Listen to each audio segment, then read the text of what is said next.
When we see the way people behave and interact with the world, we tend to attribute their actions to their own intentions.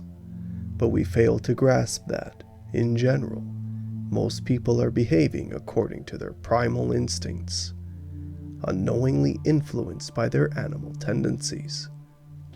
The reason why people don't realize this is because we dress ourselves as civilized people, but we fail to remember that we are all just human animals.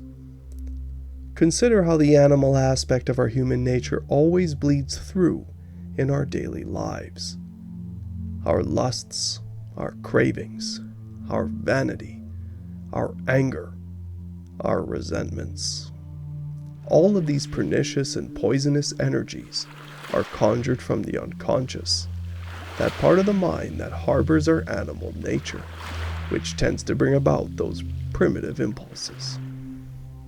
When the unconscious persists unexplored and unresolved, it remains volatile. Like an undomesticated animal, the unconscious harbors wild, savage compulsions that can explode at any given time and prove to be counterintuitive to our survival. An untamed unconscious tends to be the very reason why many people behave so erratic and capricious, unaware they are doing the wrong thing, even after the damage has been done. But to avoid such undesirable and self-destructive traits requires people to do the hardest thing of them all, to self-reflect. This proves to be a challenge because we cannot reflect ourselves without having the right mirror to gaze upon. Many people think this way because it is a human tendency to yearn for an ideal leader. But it is not always necessary for us to simply reflect ourselves upon the highest ideal. Rather, we can discover these character mirrors quite easily if only we are willing to see them. Reality offers us many mirrors to see ourselves through.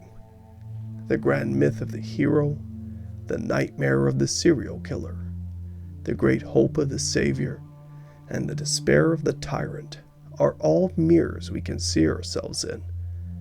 Whether it be from the news or storytelling, studying people and fictional archetypes in comparison to our own selves can assist us in comprehending our own character.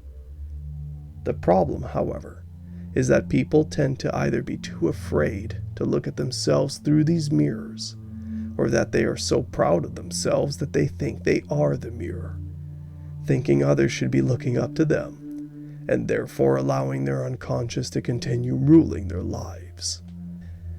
The whole point of treating these real-life examples and various mythic ideas and motifs as mirrors is so that, when we compare ourselves to them, we gain a better understanding of who we are in the world.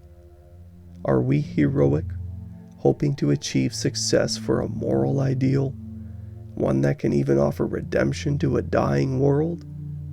Or do we behave just as a beast, one lurking in the shadows for our own gain?